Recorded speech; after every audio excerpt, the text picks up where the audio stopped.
ಸ್ನೇಹಿತರೆ, ಸರ್ಕಾರಿ ಪ್ರೌಢಶಾಲೆಗಳಲ್ಲಿ ಖಾಲಿ ಇರುವ ಹುದ್ದೆಗಳ ನೇಮಕಾತಿಗಾಗಿ ಅಧಿಸೂಚನೆ ಹೊರಡಿಸಿರುವಂತದ್ದಾಗಿದೆ. ಕಲ್ಯಾಣ ಕರ್ನಾಟಕ ಸ್ಥಳೀಯ ವೃಂದ ಅಂದ್ರೆ LCಯಲ್ಲಿ 80% ಹುದ್ದೆಗಳಿಗೆ ಪ್ರೌಢಶಾಲಾ ಸಹಶಿಕ್ಷಕರ ನೇಮಕಾತಿಗಾಗಿ ಅರ್ಜಿಯನ್ನ ಆಹ್ವಾನಿಸಿರುವಂತದ್ದಾಗಿದೆ.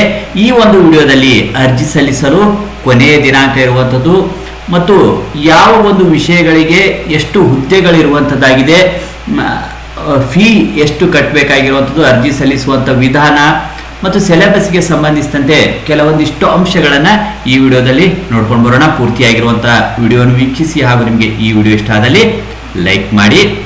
ಈ ಒಂದು ಕಲ್ಯಾಣ ಕರ್ನಾಟಕದಲ್ಲಿ ಖಾಲಿ ಇರುವಂಥ ಕನ್ನಡ ಭಾಷೆ, ಆಂಗ್ಲ ಭಾಷೆ, ಕಲಾ ಕನ್ನಡ ಇಂಗ್ಲಿಷ್ ಮಾಧ್ಯಮ, ಜೀವ ವಿಜ್ಞಾನ ಕನ್ನಡ ಇಂಗ್ಲಿಷ್ ಮಾಧ್ಯಮ ಹಾಗೂ ದೈಹಿಕ ಶಿಕ್ಷಕರು ಗ್ರೇಡ್ 1 ಹುದ್ದೆಗಳಿಗೆ ಅಭ್ಯರ್ಥಿಗಳನ್ನು ವಿಭಾಗ ಮಟ್ಟದಲ್ಲಿ ಸ್ಪರ್ಧಾತ್ಮಕ ಪರೀಕ್ಷೆ ಮೂಲಕ ಕರ್ನಾಟಕ ಶಿಕ್ಷಣ ಇಲಾಖೆಗಳ ಸೇವೆಗಳು ಅಂದ್ರೆ ಸಾರ್ವಜನಿಕ ಶಿಕ್ಷಣ ಇಲಾಖೆ ಕೆಲವು ಬೋಧನಾ ಹುದ್ದೆಗಳ ನೇಮಕಾತಿಗಾಗಿ ಅಧಿಸೂಚನೆ ಹೊರಡಿಸಿರುವಂಥದ್ದು ಆಗಿದೆ. ಈ ಒಂದು ಅರ್ಜಿ ಸಲ್ಲಿಸಲು ಪ್ರಾರಂಭವಾಗುವಂಥ ದಿನಾಂಕ 18/8/2026 ಪ್ರಾರಂಭವಾಗಿ 7/9/2026 ಕೊನೆಯ ದಿನಾಂಕ ಇರುವಂಥದ್ದಾಗಿದೆ. ಈ ಒಂದು ಅರ್ಜಿಗಳನ್ನು ಹೇಗೆ ಸಲ್ಲಿಸಬೇಕಂತ ಹೇಳಿದಾಗ ಆನ್ಲೈನ್ ಮೂಲಕವಾಗಿ ಅರ್ಜಿ ಸಲ್ಲಿಸಬೇಕಾಗಿರುವಂಥದ್ದು ಆಗಿದೆ. ಇನ್ನು ಕಲ್ಯಾಣ ಕರ್ನಾಟಕ ಸ್ಥಳೀಯ ವೃಂದ ಅಂದ್ರೆ ಲೋಕಲ್ ಕೇಡರ್ನಲ್ಲಿ 80% ಹುದ್ದೆಗಳಿಗೆ ಸಂಬಂಧಿಸಿದಂತೆ ಆಯ್ಕೆಯಾಗಿ ಪ್ರಕಟಿಸಲಾಗಿರುವಂತಹ ಹುದ್ದೆಗಳ ವಿವರ ಈ ರೀತಿಯಾಗಿರುವಂತದ್ದಾಗಿದೆ. ಪ್ರೌಢಶಾಲಾ ಸಹಶಿಕ್ಷಕರ ವೃಂದದ ಹುದ್ದೆಗಳು 80% ಹುದ್ದೆಗಳಿಗಿರುವಂಥದ್ದು. ಕನ್ನಡ ಭಾಷೆ ಒಟ್ಟು 445 ಹುದ್ದೆಗಳಿರುವಂತದ್ದಾಗಿದೆ.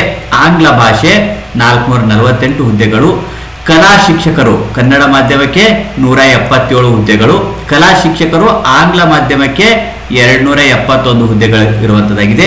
ಜೀವ ವಿಜ್ಞಾನ ಶಿಕ್ಷಕರು ಕನ್ನಡ ಮಾಧ್ಯಮಕ್ಕೆ 204, ಜೀವ ವಿಜ್ಞಾನ ಶಿಕ್ಷಕರು ಆಂಗ್ಲ ಮಾಧ್ಯಮಕ್ಕೆ 244, ಒಟ್ಟು 1789 ಹುದ್ದೆಗಳು ಇರುವಂತದ್ದಾಗಿದೆ. ಇನ್ನು ದೈಹಿಕ ಶಿಕ್ಷಣ ಶಿಕ್ಷಕರು ಗ್ರೇಡ್ 1 ಹುದ್ದೆ 262 ಇರುವಂಥದ್ದು, ಒಟ್ಟು 2051 ಹುದ್ದೆಗಳು ಈ ಒಂದು ವಿಭಾಗದಲ್ಲಿ ಇರುವಂಥದ್ದು ಆಗಿದೆ. ಈ ಒಂದು ಹುದ್ದೆಗೆ ಅರ್ಜಿ ಸಲ್ಲಿಸಲು ಯಾವ ರೀತಿಯಾಗಿ ಅರ್ಜಿ ಸಲ್ಲಿಸಬೇಕಂತ ಹೇಳಿದಾಗ ಆನ್ಲೈನ್ ಮೂಲಕವಾಗಿ ಅರ್ಜಿಯನ್ನು ಸಲ್ಲಿಸಬೇಕಾಗಿರುವಂಥದ್ದು. ವೆಬ್ಸೈಟ್ ವಿಳಾಸ schooleducation.karnataka.gov ಇನ್ ವೆಬ್ಸೈಟ್ ಇರುವಂಥದ್ದು. ಆನ್ಲೈನ್ ಮೂಲಕವಾಗಿ ಅರ್ಜಿ ಸಲ್ಲಿಸಬೇಕಾಗಿರುವಂಥದ್ದಾಗಿದೆ. ಅರ್ಜಿ ಸಲ್ಲಿಸುವುದಕ್ಕೆ ಇಲ್ಲಿ ಒಂದು ಡಿಟೇಲ್ ಆಗಿರುವಂಥ ಅಧಿಸೂಚನೆ ಕೊಟ್ಟಿರುವಂಥದ್ದಾಗಿದೆ. ಇದನ್ನು ಮೊದಲು ಡಿಟೇಲ್ ಆಗಿ ತಿಳಿದುಕೊಂಡು ಆನಂತರ ಅರ್ಜಿ ಸಲ್ಲಿಸಬೇಕಾಗಿರುವಂಥದ್ದು. ಅಭ್ಯರ್ಥಿಗಳ ಆನ್ಲೈನ್ ಅರ್ಜಿ ಸಲ್ಲಿಸಲು ಪ್ರಾರಂಭವಾಗಿರುವಂಥ ದಿನಾಂಕ 18/8/2026 ಆದರೆ ಅರ್ಜಿಗಳನ್ನು ಸಲ್ಲಿಸುವುದಕ್ಕೆ ಕೊನೆಯ ದಿನಾಂಕ ಇರುವಂಥದ್ದು 7/9/2026. ಪಾವತಿಸಿರುವ ಶುಲ್ಕವನ್ನು ಖಚಿತಪಡಿಸಿಕೊಳ್ಳಲು ಕೊನೆಯ ದಿನಾಂಕ 10/9/2026 ಆಗಿರುವಂಥದ್ದು ಆಗಿದೆ. ಪಾವತಿಸಬೇಕಾದಂಥ ಅರ್ಜಿ ಶುಲ್ಕಗಳು ಎಷ್ಟಿರುವಂಥದ್ದು? ಸಾಮಾನ್ಯ ಅರ್ಹತೆ ಮತ್ತು ಇತರ ಪ್ರವರ್ಗಗಳು 2A, 2B, 3A, 3B ವಿದ್ಯಾರ್ಥಿಗಳಿಗೆ ಇರುವಂಥದ್ದು. ಒಂದು ವೃಂದದಲ್ಲಿ ಒಂದೇ ಹುದ್ದೆಗೆ ಅರ್ಜಿ ಸಲ್ಲಿಸಿದಲ್ಲಿ 750 ರೂಪಾಯಿ ಇರುವಂಥದ್ದಾಗಿದೆ. ಒಂದೇ ವೃಂದದಲ್ಲಿ 2 ಹುದ್ದೆಗಳಿಗೆ ಅರ್ಜಿ ಸಲ್ಲಿಸಿ, ಒಂದು ಹುದ್ದೆಗೆ ಅರ್ಜಿ ಸಲ್ಲಿಸಿದರೆ 750, 2 ಹುದ್ದೆಗಳಿಗೆ ಅರ್ಜಿ ಸಲ್ಲಿಸಿದಲ್ಲಿ 1125 ರೂಪಾಯಿ ಇರುವಂಥದ್ದಾಗಿದೆ. ಪರಿಶಿಷ್ಟ ಜಾತಿ, ಪರಿಶಿಷ್ಟ ವರ್ಗ, ಪ್ರವರ್ಗ 1, ಮಾಜಿ ಸೈನಿಕ, ಅಂಗವಿಕಲತೆ ಉಳ್ಳ ಅಭ್ಯರ್ಥಿಗಳಿಗೆ ಹಾಗೂ ತೃತೀಯ ಲಿಂಗದ ಅಭ್ಯರ್ಥಿಗಳಿಗೆ ಒಂದು ವೃಂದದಲ್ಲಿ ಒಂದು ಹುದ್ದೆಗೆ ಅರ್ಜಿ ಸಲ್ಲಿಸಿದಲ್ಲಿ 500 ರೂಪಾಯಿ ಇರುವಂಥದ್ದಾಗಿದೆ. ಒಂದೇ ವೃಂದದಲ್ಲಿ 2 ಹುದ್ದೆಗಳಿಗೆ ಅರ್ಜಿ ಸಲ್ಲಿಸಿದಲ್ಲಿ 750 ರೂಪಾಯಿ ಫೀ ಇರುವಂಥದ್ದಾಗಿದೆ. ಈ ಒಂದು ಫೀ ಪಾವತಿಸುವ ಶುಲ್ಕದ ವಿವರ ಈ ರೀತಿಯಾಗಿರುವಂಥದ್ದಾಗಿದೆ. ಶುಲ್ಕ ಪಾವತಿಸಿ ಆದ ನಂತರ ಯಾವುದೇ ಕಾರಣಕ್ಕೂ ಹಿಂದಿರುಗಿಸುವುದಿಲ್ಲ ಅಂತೇಳಿ ತಿಳಿಸಿರುವಂಥದ್ದಾಗಿದೆ. ಇನ್ನು ಈ ಹುದ್ದೆಗೆ ವೇತನ ಶ್ರೇಣಿ ಯಾವುದಿರುವಂತ ನೋಡಿದಾಗ 54,175ರಿಂದ 99,400 ವೇತನ ಶ್ರೇಣಿ ಇರುವಂಥದ್ದಾಗಿದೆ. ಈ ಒಂದು ವೇತನ ಶ್ರೇಣಿಗೆ ಸಂಬಂಧಿಸಿದಂತೆ ಇದಕ್ಕೆ ಯಾವ್ಯಾವ ಒಂದು ಅಲವೆನ್ಸ್ಗಳು ಸೇರಿಕೊಳ್ತೇವೆ, ಗ್ರಾಸ್ ಆಗಿ ಎಷ್ಟು ಬರುತ್ತೆ ಅಂತ ಹೇಳಿ ನಾವು ಸಪ್ರೇಟ್ ಆಗಿ ಒಂದು ವಿಡಿಯೋನು ಸಹ ಮಾಡಿರುವಂಥದ್ದು. ಅದನ್ನು ಡಿಸ್ಕ್ರಿಪ್ಷನ್ ಬಾಕ್ಸ್ನಲ್ಲಿ ಕೊಟ್ಟಿರ್ತೇವೆ, ಕ್ಲಿಕ್ ಮಾಡಿ ವೀಕ್ಷಣೆ ಸಹ ಮಾಡ್ಕೊಳ್ಬೋದು. ಇನ್ನು ಈ ಒಂದು ಹುದ್ದೆಗಳಿಗೆ ಅರ್ಜಿ ಸಲ್ಲಿಸಲು ವಯೋಮಿತಿ ಅಂತ ನೋಡಿದಾಗ ಕನಿಷ್ಠ 21 ವರ್ಷ ವಯಸ್ಸಾಗಿರಬೇಕಾಗಿರುವಂಥದ್ದಾಗಿದೆ. ಗರಿಷ್ಠ ವಯೋಮಿತಿಯನ್ನು ನೋಡಿದಾಗ ಸಾಮಾನ್ಯ ಅರ್ಹತೆ ಅಭ್ಯರ್ಥಿಗಳಿಗೆ 40 ವರ್ಷ ವಯೋಮಿತಿ ಇರುವಂಥದ್ದಾಗಿದೆ, ಗರಿಷ್ಠ ವಯೋಮಿತಿ. ಇನ್ನು 2A, 2B, 3A ಮತ್ತು 3B ವರ್ಗದ ಅಭ್ಯರ್ಥಿಗಳಿಗೆ 43 ವರ್ಷಗಳು ಗರಿಷ್ಠ ವಯೋಮಿತಿ ಇರುವಂಥದ್ದಾಗಿದೆ. ಇನ್ನು ಪರಿಶಿಷ್ಟ ಜಾತಿ, ಪರಿಶಿಷ್ಟ ಪಂಗಡ, ಪ್ರವರ್ಗ 1, ವಿಶೇಷ ಚೇತನ ಅಭ್ಯರ್ಥಿಗಳಿಗೆ 45 ವರ್ಷಗಳು ಗರಿಷ್ಠ ವಯೋಮಿತಿಯಾಗಿರುವಂಥದ್ದಾಗಿದೆ. ಇನ್ನು ಆಯ್ಕೆಗೆ ಸಂಬಂಧಿಸಿದಂತೆ ಅರ್ಹತೆಗಳು ಸರ್ಕಾರಿ ಪ್ರೌಢಶಾಲೆಗಳಿಂದ ಸಹಶಿಕ್ಷಕರ ಒಂದು ಸಹಶಿಕ್ಷಕರಿಗೆ ಕನ್ನಡ ಭಾಷೆ, ಆಂಗ್ಲ ಭಾಷೆ, ಕಲಾ, ಕನ್ನಡ ಮಾಧ್ಯಮ, ಇಂಗ್ಲಿಷ್ ಮಾಧ್ಯಮ, ಜೀವವಿಜ್ಞಾನ, ಕನ್ನಡ ಮಾಧ್ಯಮ, ಇಂಗ್ಲಿಷ್ ಮಾಧ್ಯಮ, ದೈಹಿಕ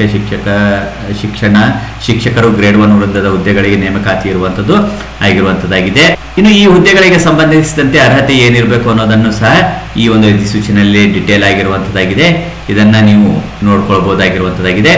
ಇನ್ನು ಮೆರಿಟ್ ನಿರ್ಧರಿಸುವಾಗ ಅನುಸರಿಸುವಂತಹ ವಿಧಾನಗಳಿಗೆ ಸಂಬಂಧಿಸಿದಂತೆ ನೋಡಿದಾಗ ಸ್ಪರ್ಧಾತ್ಮಕ ಪರೀಕ್ಷೆಯಲ್ಲಿ ಪಡೆದ ಅಂಕಗಳು, ಸಿಇಟಿಯಲ್ಲಿ ಪಡೆದಿರುವಂತಹ ಅಂಕಗಳು 85% ವೇಟೇಜ್ ಕೊಡುವಂಥದ್ದಾಗಿದೆ. ಪದವಿ ಪರೀಕ್ಷೆಯಲ್ಲಿ ಪಡೆದ ಅಂಕಗಳು 13%.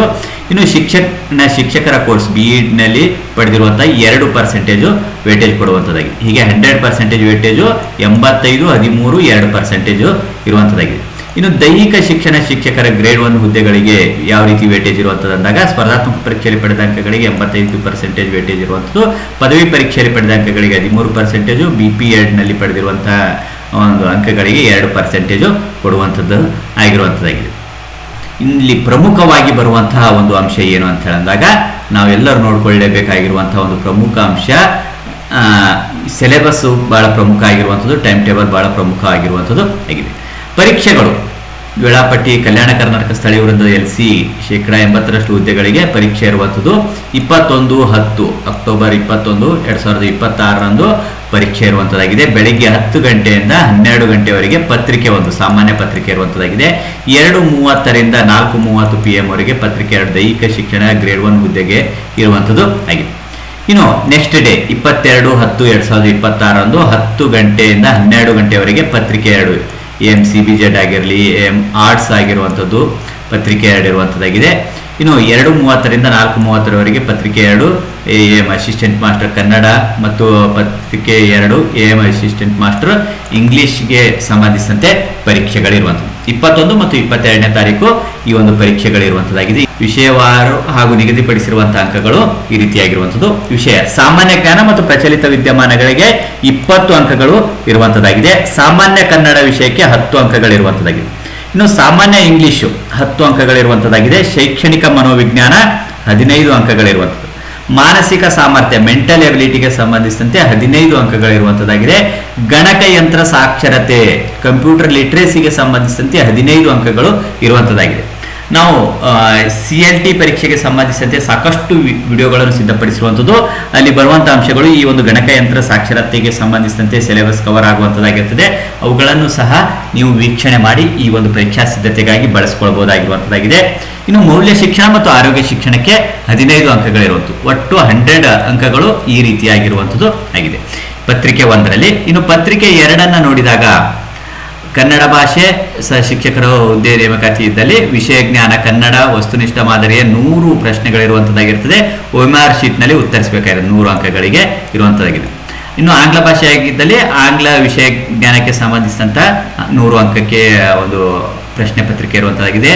ಜೀವ ವಿಜ್ಞಾನ CBZ ಕನ್ನಡ ಆಂಗ್ಲ ಮಾಧ್ಯಮ ಒಂದು ಸಂಬಂಧಿಸಿದಂತೆ 100 ಅಂಕಗಳಿಗೆ ಆಯಾ ವಿಷಯವಾರು ಕಲಾ ಸಹ ಶಿಕ್ಷಕರಿಗೂ ಸಹ ಆಯಾ ವಿಷಯವಾರು. ಇನ್ನು ದೈಹಿಕ ಶಿಕ್ಷಣ ಗ್ರೇಡ್ 1 ಹುದ್ದೆಗೆ ವಿಷಯ ಜ್ಞಾನ ದೈಹಿಕ ಶಿಕ್ಷಣ ವಸ್ತುನಿಷ್ಠ ಮಾದರಿಯ 100 OMR ಪತ್ರಿಕೆಯಲ್ಲಿ ಉತ್ತರಿಸುವಂತಹ ಪ್ರಶ್ನೆಗಳು ಇರುವಂಥದ್ದಾಗಿದೆ. ಇಲ್ಲಿ ಪ್ರಮುಖವಾಗಿ ಗಮನಿಸಬೇಕಾಗಿರುವಂತಹ ಅಂಶ ಏನಂತ ಹೇಳಿದಾಗ ಯಾವ ಅಭ್ಯರ್ಥಿಯು OMR ಶೀಟ್ನಲ್ಲಿ ಯಾವುದೇ ಒಂದು ಪ್ರಶ್ನೆಯ ಉತ್ತರಕ್ಕಾಗಿ ನೀಡಿರುವ 4 ಆಯ್ಕೆಗಳಲ್ಲಿ ವೃತ್ತಗಳಲ್ಲಿ ಯಾವುದನ್ನು ಶೇರ್ ಮಾಡದೇ ಇದ್ದಲ್ಲಿ 5ನೇ ವೃತ್ತವನ್ನು ಕಡ್ಡಾಯವಾಗಿ ಶೇರ್ ಮಾಡತಕ್ಕದ್ದು. 4 ಆಯ್ಕೆಗಳಿರುವಂಥದ್ದಾಗಿರ್ತದೆ. ಈ ಒಂದು 4 ಆಯ್ಕೆಗಳಲ್ಲಿ ಸರಿಯಾಗಿರುವಂಥ ಉತ್ತರ ಯಾವುದಿರ್ತದೆ ಅದನ್ನು ಶೇರ್ ಮಾಡಬೇಕಾಗಿರೋದು. ಒಂದು ವೇಳೆ ಉತ್ತರಿಸದೇ ಇದ್ದಲ್ಲಿ ಖಾಲಿ ಬಿಟ್ಟಾಗ ಏನು ಮಾಡಬೇಕಾಗಿರುವಂಥದ್ದು 5ನೇ ವೃತ್ತ ಇರುವಂಥದ್ದಾಗಿರ್ತದೆ. 5ನೇ ವೃತ್ತವನ್ನು ಶೇರ್ ಮಾಡಬೇಕಾಗಿರುವಂಥದ್ದು. 4 ಆಯ್ಕೆಗಳನ್ನು ಕೊಟ್ಟಿರ್ತಾರೆ. ಉದಾಹರಣೆಯಾಗಿ ಈಗ ನಾವು OMR ಶೀಟನ್ನು ಗಮನಿಸಿದಾಗ ಈ ಒಂದು OMR ಶೀಟ್ನಲ್ಲಿ 1ನೇ ವೃತ್ತ, 2ನೇ ವೃತ್ತ, 3ನೇ ವೃತ್ತ, 4ನೇ ವೃತ್ತ, ಈ 4ರಲ್ಲಿ ಯಾವುದು ಸರಿ ಇರುತ್ತೋ ಆ ಸರಿಯಾಗಿರುವಂಥ ಉತ್ತರವನ್ನು ಶೇರ್ ಮಾಡಬೇಕಾಗಿರುವಂಥದ್ದು. ಒಂದು ವೇಳೆ ಇವು ಯಾವ ಶೇರ್ ಮಾಡದೇ ಇದ್ದಲ್ಲಿ 5ನೇ ವೃತ್ತಕ್ಕೆ ಶೇರ್ ಮಾಡಬೇಕಾಗಿರುವಂಥದ್ದು ಅಂತೇಳಿ ಕೊಟ್ಟಿರುವಂಥದ್ದಾಗಿದೆ. ಇಲ್ಲಿ ಗಮನಿಸಿ, ಶೇರ್ ಮಾಡದೇ ಇದ್ದಲ್ಲಿ ಅಂತಹ ಪ್ರಶ್ನೆಗಳ ಸಂಖ್ಯೆಗಳಿಗೆ ಅನುಗುಣವಾಗಿ ಗಳಿಸುವ ಅಂಕಗಳಲ್ಲಿ ಪ್ರತಿ ಅಂತಹ ಪ್ರಶ್ನೆಯಿಂದ 0.25 ಅಂಕಗಳನ್ನು ಕಡಿತಗೊಳಿಸಲಾಗುವುದು. ಇಲ್ಲಿ ಮೈನಸ್ ಮಾಡುವಂಥದ್ದಾಗಿರ್ತದೆ. ಒಂದು ವೇಳೆ ಈ 5ನೇ ವೃತ್ತವನ್ನು ಶೇರ್ ಮಾಡದೇ ಇದ್ದಲ್ಲಿ ಈ 4ರಲ್ಲಿ ಯಾವುದು ಸರಿ ಉತ್ತರ ಇರುತ್ತೆ ಅದನ್ನು ಶೇರ್ ಮಾಡಬೇಕಾಗಿರುವಂಥದ್ದು. ಸರಿ ಶೇರ್ ಮಾಡದೆ ಖಾಲಿ ಬಿಟ್ಟಲ್ಲಿ ಏನು ಮಾಡ್ತಾರೆ 0.25 ಅಂಕ ಕಡಿತಗೊಳಿಸಲಾಗುವುದು ಅಂತೇಳಿ ಇರುವಂಥದ್ದು. ಹಾಗಾಗಿ ಇಲ್ಲಿ ಉತ್ತರಿಸ್ತಾ ಇರುವಂತಹ ಸಂದರ್ಭದಲ್ಲಿ ಈ ಒಂದು ಅಂಶವನ್ನು ಸಹ ಗಮನಿಸಬೇಕಾಗಿರುವಂತದ್ದಾಗಿದೆ. ಈ ರೀತಿಯಾಗಿ ಈ ಒಂದು ಅಧಿಸೂಚನೆಯಲ್ಲಿರುವಂತಹ ಕೆಲವೊಂದಿಷ್ಟು ಪ್ರಮುಖ ಅಂಶಗಳನ್ನು ನಾವಿಲ್ಲಿ ನೋಡ್ಕೊಂಡಿರುವಂತದ್ದಾಗಿದೆ. ಇನ್ನು ಜಿಲ್ಲಾವಾರು ಹುದ್ದೆಗಳ ಹಂಚಿಕೆ ಇರುವಂಥದ್ದು, ವಿಷಯವಾರು ಹುದ್ದೆಗಳ ಹಂಚಿಕೆಗೆ ಸಂಬಂಧಿಸಿದಂತೆ ಇಲ್ಲಿ ಡಿಟೇಲ್ ಆಗಿ ಕೊಟ್ಟಿರುವಂತದ್ದಾಗಿರ್ತದೆ. ನೀವು ಡೌನ್ಲೋಡ್ ಮಾಡಿಕೊಂಡು ನೋಡ್ಕೊಳ್ಬಹುದಾಗಿರುವಂತದ್ದಾಗಿದೆ. ಈ ವಿಡಿಯೋ ನಿಮಗೆ ಇಷ್ಟ ಆದಲ್ಲಿ ಲೈಕ್ ಮಾಡಿ. ಇನ್ನು ಪರೀಕ್ಷಾ ಸಿದ್ಧತೆಗೆ ಸಂಬಂಧಿಸಿದಂತೆ ವಿಷಯವಾರು ವಿಡಿಯೋಗಳನ್ನು ಸಹ ನಾವು ಸಿದ್ಧಪಡಿಸಿಕೊಂಡು ಬರ್ತಾ ಇರುವಂತದ್ದಾಗಿದೆ. ಅವುಗಳನ್ನು ವೀಕ್ಷಿಸುವುದಕ್ಕಾಗಿ ನೀವು ಸಬ್ಸ್ಕ್ರೈಬ್ ಮಾಡಿಲ್ಲ ಅಂದಾಗ ಸಬ್ಸ್ಕ್ರೈಬ್ ಮಾಡಿ, ಮುಂಬರುವಂಥ ವಿಡಿಯೋಗಳ ನೋಟಿಫಿಕೇಶನ್ ಅನ್ನು ಪಡೆದುಕೊಳ್ಳುವುದಕ್ಕಾಗಿ ಆಲ್ ಅನ್ನೋದ್ರ ಮೇಲೆ ಕ್ಲಿಕ್ ಮಾಡಿ. ಮತ್ತೆ ಭೇಟಿಯಾಗೋಣ. ಧನ್ಯವಾದ.